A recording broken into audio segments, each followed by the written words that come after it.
পৃথিবী থেকে মুসলমানদেরকে নিশ্চিহ্ন করে দেওয়ার জন্য ইহুদি এবং খ্রিস্টান তারা নিজেরা ভাই হয়েছে। মুসলমানদেরকে নিধন করার জন্য ইসরায়েল এবং খ্রিস্টান, ইহুদি এবং সেই খ্রিস্টানেরা এক হয়েছে। তারা যদি ভিন্ন মত হয়েও মুসলমানকে উৎখাত করে দেওয়ার জন্য এক মত পোষণ করে এক শক্তি প্রয়োগ করতে পারে, আমরা মুসলিম জাতি হতে পারি, আমরা সুন্নি হতে পারি, আমরা মাজারপন্থী হতে পারি, আমরা চরমনাই হতে পারি, আমরা আহলুল হাদিস হতে পারি, আমরা জামাত ইসলাম, কিন্তু অমুসলিমকে দমানোর জন্য আমরা এক শক্তিতে কাজ করবো ইনশাআল্লাহ। ইহুদি খ্রিস্টানেরা ঈসা নবী সম্পর্কে দুই দলের মধ্যে অনেক মতনৈক্য। এক দল বলছে এরা যারও সন্তান, ইহুদিরা বলে ঈসা আলাইহিস সালাম যারও সন্তান, খ্রিস্টানেরা বলে তারা আমার নবী, তিনি আমার নবী, তিনি হলেন আল্লাহর পুত্র, পুত পবিত্র।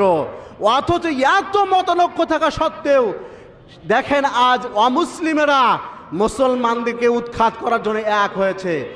আমরা যে গোত্রেই থাকি না কেন, যে মুসলমানই হই না কেন, অন্তত আমাদের রব এক, নবী এক, এই সূত্রে আমরা এক হাতে হাত মিলিয়ে আমরা এই আওয়াজ তুলতে পারি। আজকের বিজয়, আজকের কণ্ঠ, আজকের এই লেকচার, এটা একদিন না একদিন ইসরায়েলকে উৎখাত করে গোটা পৃথিবীতে আল্লাহর জমিনে আল্লাহর আইন বাস্তবায়ন হবে ইনশাআল্লাহ, ইনশাআল্লাহ, ইনশাআল্লাহ। প্রিয় ভাইরা আমার, আপনারা যারা উপস্থিত হয়েছেন, আমি একটা হাদিস জানিয়ে দিতে চাই।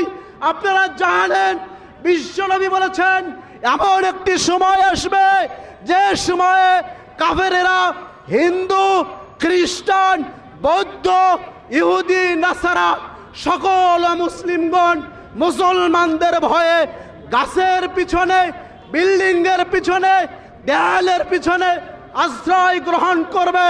কিন্তু সেই গাছগুলি মুসলমানদেরকে ডাক দিয়ে বলবে, এই মুসলমানের জাতি, এই মুসলমান, আমার পিছনে একজন খ্রিস্টান লুকিয়ে আছে, আমার পিছনে একজন ইহুদি লুকিয়ে আছে, খোঁজ, একে ধরো, ফাকতুলু, তোমরা একে হত্যা করো।